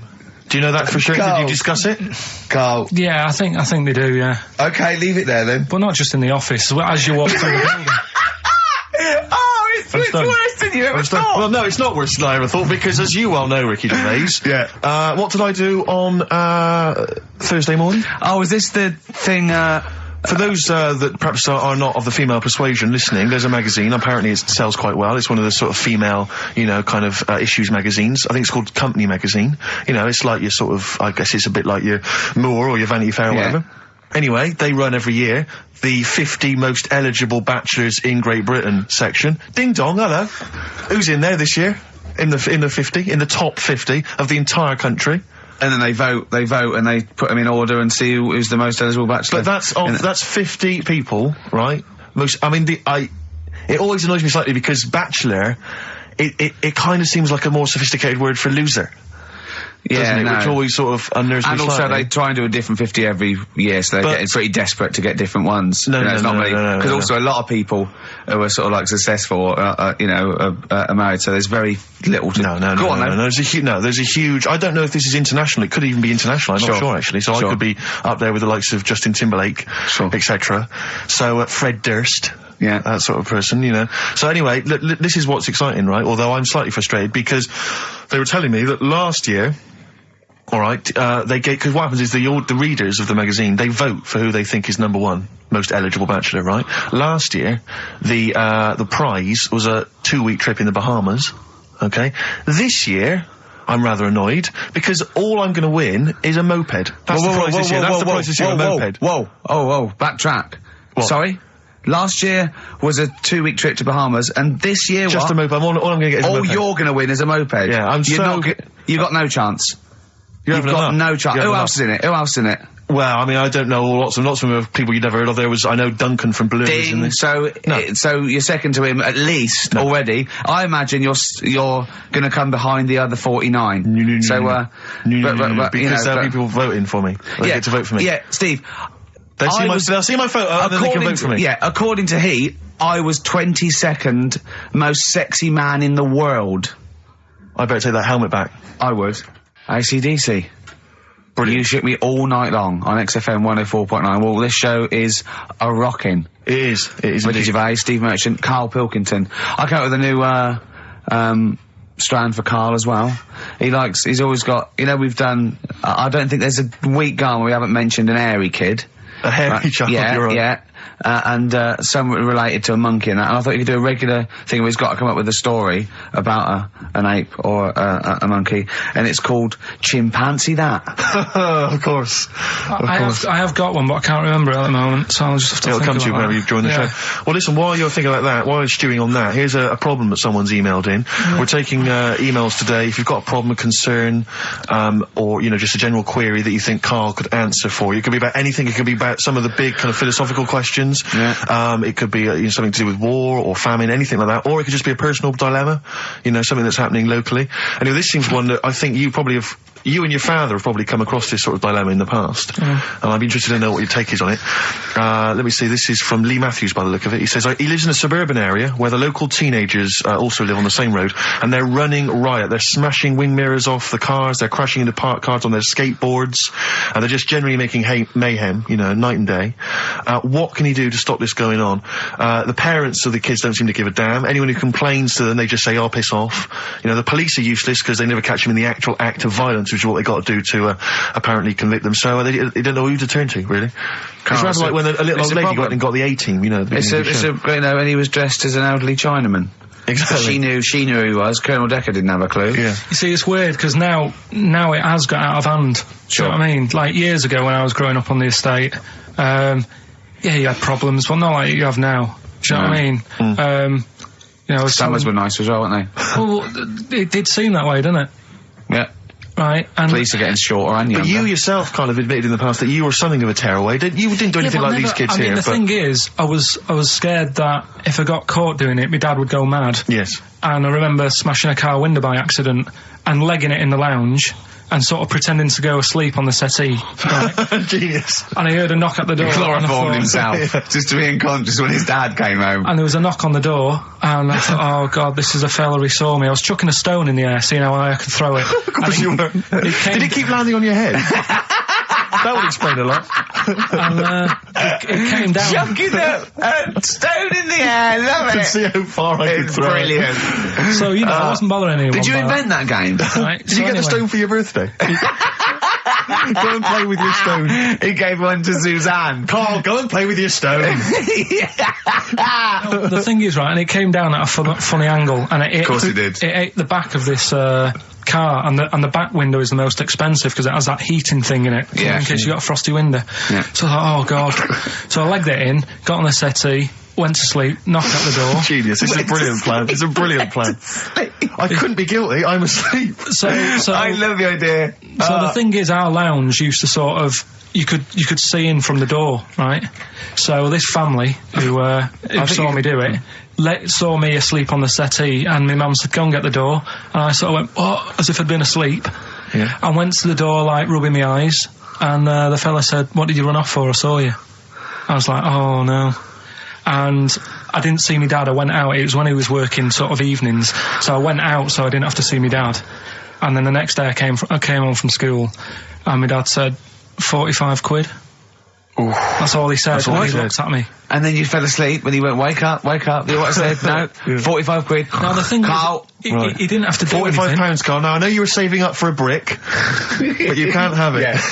Yeah. But do you know what I mean? It's like, I knew I did wrong, and I was scared that my dad was going to belt me. Yeah. So I was like, oh, you know, I'll be more careful next time. But that was clearly good parenting on the part of your father, because these young tykes, clearly they don't have the what do you do? The father support. I don't know if you were living in that street, very quickly, what would you do? What would your approach be? If you were living in his street? What if they'd come home, right, and they just vandalised all your pebbles, right, that you've been saving over the years, and just threw your gravel away? What would you do if they just... I'd probably clout one of them.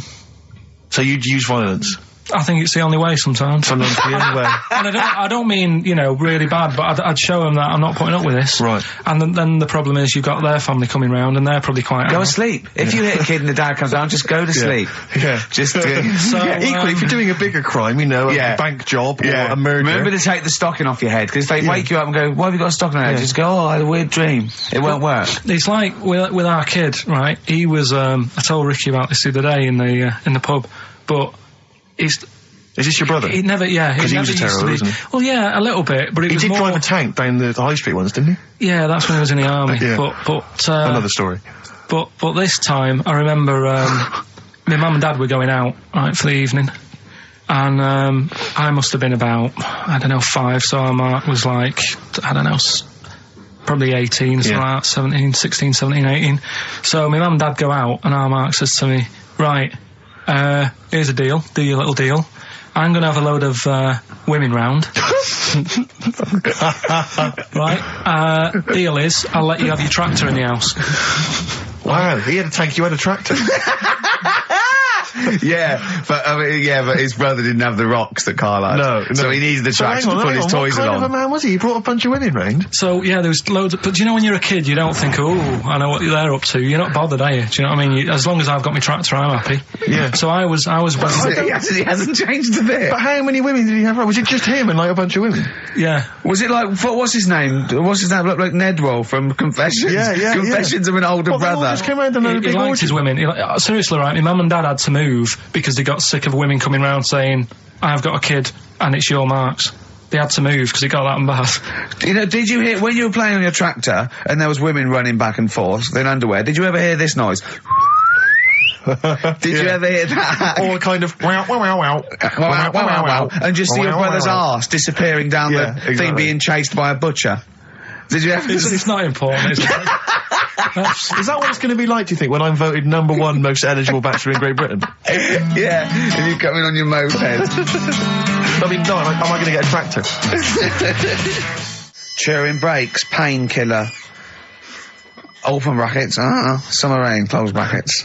On XFM 104.9, Ricky Gervais, Steve Merchant, Karl Pilkington. Rockbusters? Is it that time? It is indeed. Last week, of course, it was a disaster. Yep, every Saturday at 16 minutes to 2, we do Rockbusters. I have to say that I've not really gone through them, but the prizes look exactly the same as they were last week. Yeah. There's that T-shirt. So it's a rollover, but you haven't added to it. Have you not the added point of a rollover is you've got to add to it. That's the excitement. Yeah, there's a couple of albums that were... Okay, well, it's also the Fools and Horses video with the free... I don't think... I'm bloody jealous of that. I like that little yellow thing. It's a little... there's a little kind of model three-wheeled van. Rodney, you plonker. Oh, dear. What's that? This is what looks to be some kind of best of the stereo MCs. Don't call me a plonker, you wanker. The David Attenborough DVD collection. Unc shit himself again. Oh, yeah, the big prize that we tried to give away.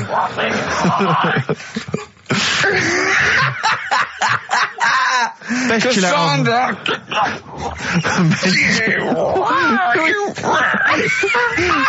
Who is that supposed to be an impression of? Which member of the cast is that? Is that Cheeky Dell? I don't know. Best chill out album ever, the best air guitar volume 2, and of course for all our fans, Doctor Who, The Aztecs. That's on DVD, and that's one of the William Hartnell Doctor Who. All right, that's the worst impression I've ever heard. That's brilliant. Right, then. Right, three cryptic stuff. Oh, come on. Right, Rodney, three.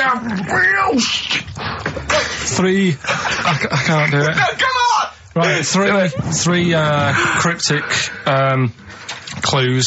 Some of which may be wrong. Yeah, and don't take the letters literally. Yeah. Right, go on. And some initials, and it makes up a band. So here we go then. There's 3 of them. You email in ricky.gervais@xfm.co.uk. Yep. Right, here we go then. Sure. Number 1. The weather stinks, doesn't it? The weather stinks, doesn't it? Yeah. That's R. That's R. Right. The weather stinks, doesn't it? Yeah. Second one. Look, Gran, just get on the boat and help us out. All right, give us that again. Look, Gran, just get on the boat and help us out. Look, Gran, just get on the boat and help us out. What's the initial? R again. R again, interesting. Yeah. And then the third one, if you're going to do that with your drink, I'd let it settle for a bit before you open it. CK. CK. All right. Once more? So quickly, all the way through then. Number 1, the weather stinks, doesn't it? That's R. Look, Gran, just get on the boat and help us out, will you? That's R as well. And then the last one, if you're going to do that to your drink, I'd let it settle for a bit before you open it. CK. Ricky.gervais@xfm.co.uk. Brilliant. Fantastic. Right, we'll have a bit of vinyl. Let's have a classic from the Merchant Collection. That's going to be the new single. Lemonade. Sing for the moment. I like that. On XFM 104.9. Ricky Gervais, Steve Merchant, Karl Pilkington. All right, Karl? All right. What's the matter? Huh? Just, you know what's the matter? What? Should I explain? If you want. I'm sort of an independent adjudicator, and I couldn't help but notice that you both went out to make the teas, but only one of you came back with a wig made out of that poppy stuff that you pack. Bubble wrap. Bubble wrap, yeah. And he didn't want me to do it with sellotape, so I kindly did it with elastic bands that I found. Apparently it hurt his ear, it's cut into his head, and look at him, he's annoyed. I don't know. There's not many times I've ever done, any form of work really, where halfway through it, let's say a 2-hour live radio show, one of the people has said to the other, can I make out of this big cardboard box a bishop's hat for you? Well, I did that. And start fashioning that. And where you should be concentrating on the show. Hurt his eyebrows. So when we went to the kitchen, I kind of did it with elastic bands, and that was cutting into his ear or something. I don't know, making excuses. Oh. Carl, you are here for Ricky Gervais's amusement. I think if you check the small print of your contract. Have you got anything interesting about a monkey or an ape so we can do chimpanzee that? I know something that a lot of other people will know, but I'll Well, let's do it then. What's it called again? Well, should we do a jingle? Well, do a little jingle for us then. Oh, chimpanzee that! Brilliant. That's great. Right. So I look forward to that every week. Yeah. And what's your interesting chimp fact? Right, it's about this monkey ages ago. Of course. Don't know where it happened. 17th century? I think it was a chimp. Right. Got caught having a fag. You know it? What do you mean, do I know it? Oh, narrow it down. Loads of chimps are caught with woodbines. Right. Got caught having a fag. So it was sent to court. And was it underage? It was and it got someone to go into the newsagent for him. Did he get a bigger gorilla to go into the newsagent to get 20 Rothmans? It ended up doing time. Because it was. Go back a minute. Wait a minute. Whoa. No, I don't know that's as much as I know. So there's no point questioning. That is as much as you know, isn't it? Quite literally. Sorry, but why did he go to prison? It's against the law to have a monkey having a fag. In a built-up area. What are you talking about? It's against the law for a monkey to have a fag. What if it got it himself? Even if it just... What about if it earned it himself, just like moving tyres round or mucking out the zebras? I don't know the full story. You don't know the full story, do you? But do you think... You never do you? I presume it was a monkey from a zoo, right? Yeah. Do you think it'd be fed up, though? Because in a way, it's home from home, isn't it? When I read it, I didn't think it was that bad, because I just thought, well... they don't put monkeys in prison. They didn't put the monkey in a prison. They're overcrowded. They haven't got the space. Well, I'll find it and give you the where I got it from. And Chopper Harris was furious because the monkey got the top bunk. Yeah. Can I just... Okay, then... Oh, chimpanzee that. Another one next week. I don't think so. Rockbusters, right? Can I just recap? Yeah, because actually I have to say you've really stumped people this week. Yeah. Well, either that or they just can't be bothered anymore. Well, oh, they're wrong again. No, right. I think the prizes are so pitiful they can't be asked. Let me just explain it again, just in case they don't understand it. It's a cryptic clue, right? And it makes up a band, and the initial that I give you is the initial that the band or the artist starts off with. So last week, I can't remember, but we did AK, an exploding pet, atomic kitten. That explains it. So very quickly, number one. No, last week we did FP. That you gave out the clue. FD, Frida Payne. Yeah, it was an error. So they're all right this week, though, are they? Yeah, the weather stinks, doesn't it? That's the cryptic clue, and the letter is R. Number two. That's the rainy smell, boys. Right. Look, Gran, just get on the boat and help us out, will you? That's R as well. And the last one, if you're that's rigging Nanny. If you're going to do that to your drink, I'd let it settle for a bit before you open it. That's CK. Right. Ricky.gervais@xfm.co.uk. Plus, keep your problems and queries coming in for Carl. We've got another one as well, which I'd like to give you after the next track, Carl, if I may. All right. You've got a problem, haven't you? What with? Oh, yeah. Listen to this, Carl. Let's play a record. Let's come back with this. It's an amazing problem. Wow. You're getting celebrities asking me questions now, Carl. That's David Bowie. Is there life on Mars? Do you reckon? I reckon there's more going on than just us messing about. I reckon. I hope so. I think. Tell Steve your problem that you aired to me. Well, do you know how, like, I'm always thinking about stuff when I'm washing up? I'm just going to look at Steve for the reaction when this question comes out. Okay. There's been a few things I've been thinking about. Do you know, like, how I tried to confuse a computer by putting in Y in a search engine? Yeah.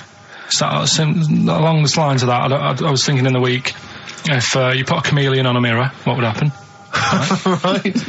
And also, this is a bit of a bigger issue. We're always making more and more stuff, right, in the world. You know, big buildings, big planes, big boats and that.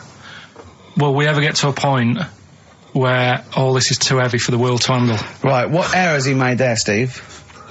What physical, scientific error has he made there with that question? I can't begin to explain it. Carl, we're not getting the rocks from other planets. It's already here. It's like having a big pile of books in a room and then moving them over to the other side of the room and build a thing going, oh, can the room take it? I'm building a lot of things out of these books. What about plastic? Where's that come from? Other chemicals that existed on the planet. Yeah. Do you see the point? Hang on a minute, though.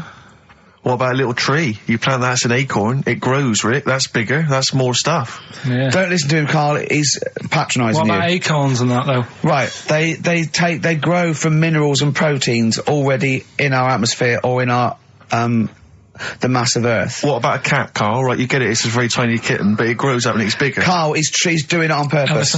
Elephants, they're very small to begin with, but they get bigger and bigger and bigger, and so they get heavier and heavier. Mind you, dinosaurs have gone. You know, but you...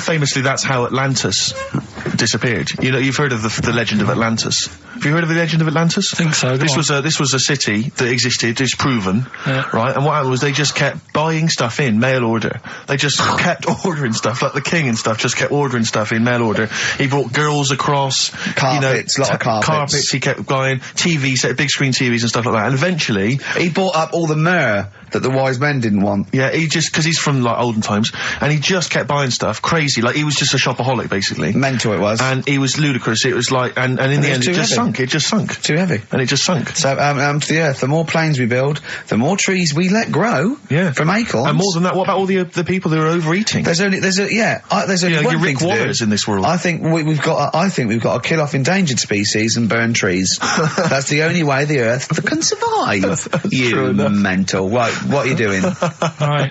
Okay, look, quick query for you. This is from Jay. He's got a problem here. He says, my parents won't let me ditch my studies. He's currently reading modern languages at London University. Sure. He wants to follow his dream, but his parents won't let him, of being a dancer. Carl. Worse than that, he says that they're trying to arrange a marriage to a bunch of minging daughters of people they know from good families. He doesn't know what to do, so he's got the arranged marriage coming along, and he's also got, he basically wants to be a dancer. His parents are forcing him into something more practical. Well, the first thing, right, I don't think Live your dreams? The arranged marriage thing is such a bad idea. Okay. Because I think too many people go on looks. Right. And then you soon get bored of that, and you find out the person who you're knocking about with, it's actually not your type. Right. Why don't you arrange marriages for people? Well, I'm just saying, right, so I'd say, Jay, go along with that. I wouldn't worry about it. Okay. I mean, if they're really ugly, then, don't go along with it. But if they're half bad, put up with it. That's all right. The dancing. Brilliant. Right? That's that solved. Brilliant. I wanted to be a dancer. After I did the boxing, right, I joined a dancing thing just near Man United's ground, right, called Twiggy's. Went along,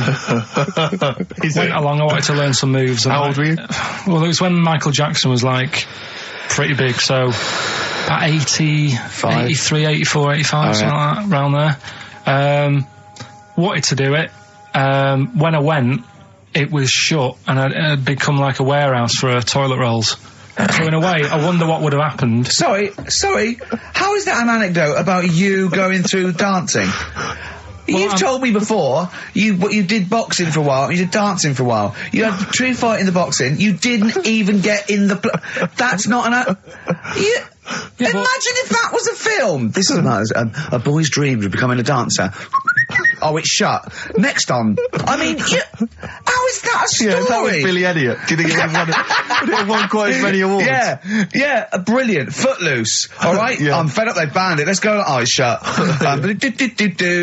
Flash dance. First, there was. It's a warehouse. Never mind. I'm just saying, you know, you'll find something else. I think I got a go-kart after that. I bought a motorised go-kart and kept myself busy with that.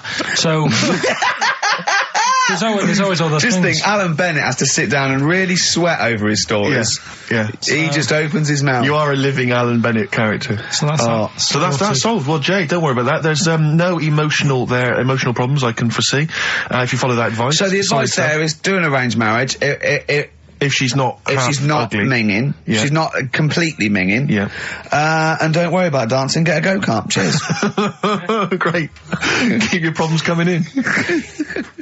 Truth Rest Your Head by Gene on XFM 104.9 with Gervais, Steve Merchant, Karl Pilkington. While I was with Karl in that restaurant, while I was giving him the problems, the old fella with Viagra and the two fellas making love in the cubicle, we came up with a new idea, because he's dumping, do we need him? As I say, he thinks the scientists have got together, they're never going to wipe out a limpet or a slug. They think they're good, but they're not that good. This is people that are lauded as great minds, and Karl has brought them down. He's taken issue with them. Like what? He went, right, great thinkers, and I went, okay, then, Sir Isaac Newton, the father of modern physics. He went, is he the fellow with the apple? I went, yeah. He went, there again, see? Why do I need to know that the Earth sucks us towards it, gravity? He said, if I was floating around, it would be a problem. I'd ask his opinion. I went, what about Einstein? He went, again, I've never needed, and this is what he said, I've never needed MC squared in my life. The fella who invented the video, I watch one a day. You know what I mean, though? Give credit where credit's due. Right. And I think that a lot of this stuff that was invented, like when we were talking about inventions, you know, I started to look in books and that, finding stuff out. And there was some fella who got a mention on an invention site just because he came up with the fishbowl. And it's like, is it that hard? Yeah. Do you know what I mean? It's clearly a bowl. Sorry, you're not putting him in the same category as Newton and Einstein, are you? He was on the same list. Einstein was on there. It was saying about him doing that. And Newton with the apple. And who else was in there? Da Vinci, whatever. He was on there. Leonardo da Vinci. Yeah. Is he the one who did Mona Lisa as well? Yeah. Yeah. He said it took him 12 years to paint the lips. I don't think that's that good. Like, it takes that long. I saw, you know, when you think, saw Tony Hart do like an Aborigine man with a elephant in the background in about 3 minutes. Aborigine. An Aborigine? Yeah. Really? And a elephant? So what about some of the big names? Well, what's your first reaction when I say some big names from history? Go on. Gandhi. Again, what did he do? Good point. Right. Good point. Okay. Good point. But yeah, all right. Do you understand what he represents? Well, go on, tell me, and then I'll tell you if he deserves to be mentioned. His whole kind of attitude towards peaceful protest. You know, it's quite a sort of modern idea. You know, very much the forefather of the 60s movement. You know, where people would sort of sit in, and protest. You know, Steve. Right, look at the glazed look on his face. Did I lose him on Gandhi? Yeah. So just Pick someone else. Do someone else. Pick someone else. Okay. All right. Someone you know about that's obviously. Let's think. A great thinker. Isambard Kingdom Brunel. Right. Yeah, he's all right. Brilliant. Thanks. What about Jesus Christ? Well, I'm thinking more your modern day, like your Richard Bransons and that. Who, like, to be fair, I wouldn't put Branson up there with Gandhi, Christ, Newton, Einstein. But why? Stephen Hawking. Because he's mainly known for having a beard and a funny jumper. To be honest, you have to start including Noel Edmonds. That's Noel Edmonds, yeah, you're getting confused there. But Branson's a businessman, he's not one of the great sort of, scientific minds I think or philosophical thinkers. in time... Whereas Clive Sinclair... in his little car on his way to work, brilliant. No, but in time, there's certain things like the apple falling off a tree. Right. Whoever was sat there would have gone, that's a bit odd.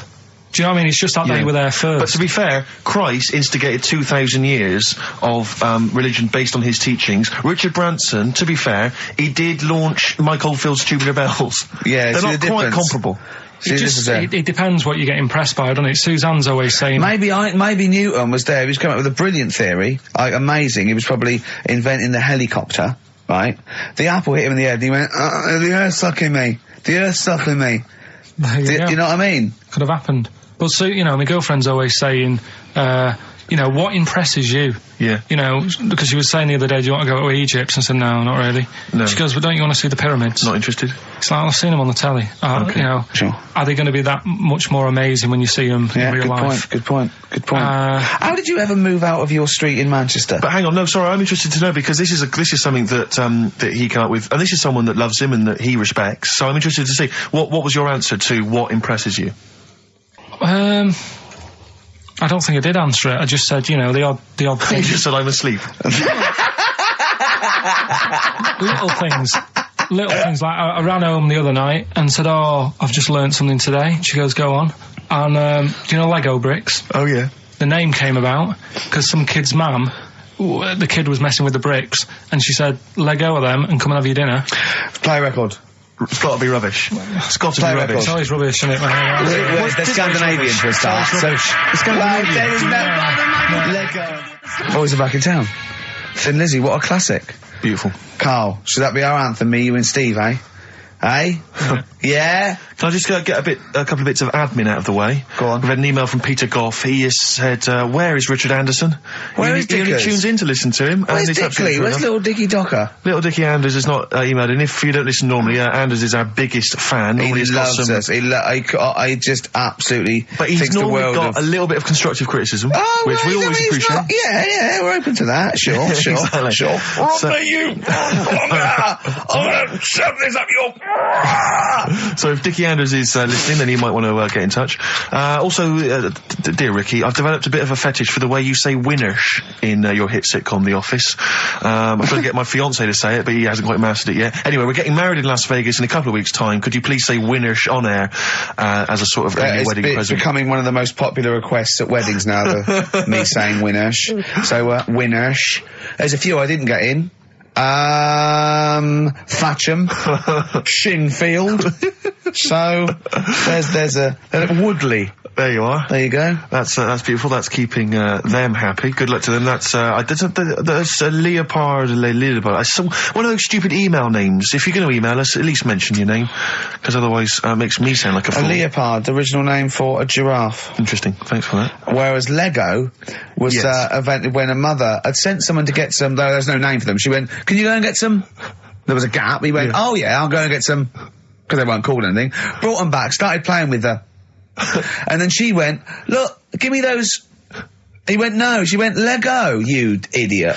Yeah, the actual explanation, various people have emailed us in or phoned in now. The company was set up in 1934. It's a Danish company, obviously. Yeah. Lego comes from the Danish words leg got, which means play well, and it was later discovered that it was also a Latin phrase that meant I study or I put together.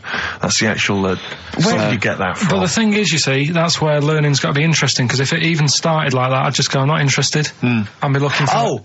So if a fact might be true, but it's just not good enough. It's not interesting enough for you. Not interesting enough. Okay, another quick dilemma for you, So if Newton would have said, apples are attracted to our heads, be careful, they attack you, that would have been interesting.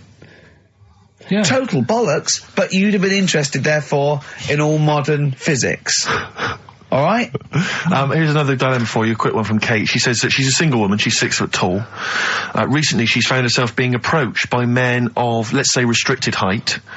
And she's not desperate, but is it ever acceptable in her, she wants to know now, is it ever acceptable for a taller lady to go out with a person of restricted growth? What do you think about that? If you see that on the street, do you think it looks bizarre, do you think it looks odd, or so should she just go with it? So a 6 foot woman with, someone of a dwarfish persuasion. We can't say sort of that or the midget word, but I mean that's a little fella. Yeah. Is that so? There's a noticeable difference in their height. Is that ever a problem? Do you feel? She's 6 foot. He's 3'4". Yeah. If I saw it, I'd just think she's doing it. Okay, let's not do this now. No, come on, she's doing it what? Oh. No, for attention in a way. Because there's loads of other people. I told you, Steve. Yeah, okay. I know, but I'm just I mean, is that serious? I think so. Well, I mean, whatever makes you happy. Please don't ask Karl these sort of questions. Do you know what I mean? If it makes her happy, then do it. But in a way, you're not going to have a normal life. Oh, God. No, but you're not, because they're going to get stick. There's no point bringing trouble onto yourself. Karl does not necessarily reflect the opinions of anybody else in the world. Hold on. This woman, she doesn't live in a forest in a little cottage, does she? She hasn't got long black hair and wears a sort of... She says the guy she's going out with is a miner. Really? In a crystal mine, yeah. And he just sings all day on his way to work. Has he got 6 mates? Apparently so. Okay, what do you think of that, Karl? I'm still... Sorry, I wasn't listening. I was thinking about... Someone just called up and called him dopey. Yeah. Didn't they? I mean, whatever. Do you know what I mean? Why? What's the matter with you? What's the matter with you today? I'm just saying. What, you're fed up with people taking issue with some of the stupid things you say? Lego was invented by a mother going, Lego of that. What are we going to do with all the buildings? The earth might collapse. What do you expect people to say? Well, even our listeners know you're talking rubbish, and some of those aren't allowed to wear socks. I mean... Listen, right, last week when I did Do We Need 'Em, do you know when I called up one of the museums in a science museum? Yeah, are you talking to me? Yeah, I'm just saying, I wanted to tell you before when the song was on, but you're so busy listening to it. Yeah, was I so busy listening to a song I was playing? Yeah, but we're doing a radio show, aren't we? All right, what's your point? Well, I just wanted to say, she emailed in to say I got her name wrong, so I'm just apologising for that. What did you call her? I think I called her Jessica. What was her name? I don't know, I've got it on email somewhere. This is not an apology! No, I'm just saying... You've got it wrong again! You've not even said her real name! How is that an apology? Well, I remember, I read the email, so, yeah, But who are you apologising to? I think her name's Jackie, I think. Oh, you've got it wrong again, haven't you? Well, anyway, and she just said if you want to see dinosaurs and that, go to the museum. You were complaining about that as well, weren't you? You went to a museum and there was too many dinosaurs. He said you just need 4. No, well, Steve, have you been to the one in Knightsbridge? I think this one that I called up, right? It's nice. You go in, you get a good collection of stuff. You walk in, there's 3 or 4 dinosaurs. You've had enough, right? I went into New York, right? I went to the museum there, hundreds of them. You can't move for dinosaurs. Yeah. It's almost like they're responsible for them being extinct. There's loads of them. So all I'm saying is, if you want to see a dinosaur, go to the one near Knightsbridge. They've got a nice selection, some old vases and stuff. It's worth going. So, do you work for them? Because that was a pretty big sell. Well, you could work that into quite an advert, I imagine. Brilliant. Karl, you're fed up, aren't you? Because you had to get up early. Well, that's another thing, but will we give out the answers for... Let's do that after we've played the next tune. I have to say that I'm wondering if Rockbusters, like Do We Need 'Em, is beginning to run its course, because this week we've had very, very few right answers. I think you're just getting too complicated. Yeah, because his clues and his answers are rubbish. Why don't you start doing proper ones? These are good. We started off easy. If you remember. I think some of them are a bit tortuous. They don't work. Some of them don't work. Come up with some stuff then. Let's play a tune. Well, I have. And we'll come back with the Rockbusters answers in a second. You haven't come up with anything. The Gravediggers, 1-800-SUICIDE. It's a good tune, that. I've always enjoyed it. XFM 104.9. Well, that's nearly it from Ricky Gervais. That's me, Steve Merchant. One of the 50 most eligible bachelors in Britain. I hope people as well, if you buy Company Magazine, if there's any ladies listening, every week, of course, I've played you a song for the ladies, and I hope now that you'll be able to return the favour and maybe vote for me. Buy Company Magazine, vote for me, so I become 50, the number one eligible bachelor. That wouldn't mean anything then, would it? What do you mean? Well, it wouldn't mean anything then, would it? If they voted you and you got into the top 30, it wouldn't mean anything because you've asked them to do it. What are you talking about? Of course, because it means that they care for me enough, and then they are impressed and charmed by enough that they've actually made that effort. That's beautiful. I think that would ruin it. Well, let's wait and see what the results are. Do you think? Getting off that, because we don't want Steve to use as a platform to get in the top 48. He's bound to be a couple of people. But what do you think of him now, Karl? Now you've known him for these many years. What do you think of his looks objectively now that you've known him? Can you remember what you first thought? Like I say, he's changed a bit. He's sorted himself out a bit. Yeah. Looks a bit better. How? What's he done? I don't know. His hair's better. Yeah, what was it before? It was just a bit nothingy. Do you know what I mean? It was like just like if you just let your hair grow and do its own thing. Yeah. Whereas now it's got a style. Yeah. So Yeah. he looks good. Glasses, he's changed. His glasses are stylish. Yeah. Just stay sat down. Right, Rockbusters. Some people like tall men. Yeah, go on. That's, yeah. Right, first one. The weather stinks, doesn't it? Yeah. That was R, which was rainbow. Right? Rainbow? Like rain is the weather, and it smells like body Bow? odour. Body odour. No, it's B.O. It's B.O., that's It's pronounced B.O.W. B.O. Well, yeah, but you've got to play... It's not pronounced bow, and it's not spout bow. Who calls it bow? Everyone knows it's B.O. What, you don't care? You don't care that doesn't work? Well, they got it, so again, as long as One they're getting person got it, as long Carl. as they're getting it. One person got it. Of all the emails, one person got it. Second one, look, Gran, just get on the boat, will you, and help us out. Go on. That was R. That was a Ronan, right? Ronan, who's Ronan? Ronan. Who's Ronan? Ronan Keating. But he's known as Ronan Keating. No, it's RK. not. No, it's not anymore, though. He's gone on his own, hasn't he? He's just known as Ronan. No, he's not. No, he's not. It's Ronan Keating. He's always been known as Ronan Keating. All right. So that doesn't work like that. Go on. Third one. Next. If you're going to do that to your drink, I'd let it settle for a little bit before you open it. That was CK. What? Shake a can. Shake a can. If you're going to shake, you can. This is the worst competition ever. So It's Chaka. have you got? It's Chaka. It's Chaka. It's Chaka Khan. Shake a can. No, Chaka Khan. What you got? Chuck a can might have worked. To throw a can. Who got all three right then? Well, because basically what happened was people We're just stopping emailed in 3 guesses. We're stopping and this. the guesses that were right came from Mandy Thompson in Hendon. That's ruined but that. frankly, Well, that's run that into the ground. That's doing Eden ruined. No, we can't just bin everything on 1 week. I don't think we're going to get that. Oh, they're not as good as they think they are because you only picked on Newton Einstein. You don't know anyone else. You don't know who Gandhi is. Chimpanzee that you've run out of. I did like the jingle for that though. Oh, chimpanzee that. That was a great jingle. Yeah, But sadly we won't be able to use that again. So who's won anyway?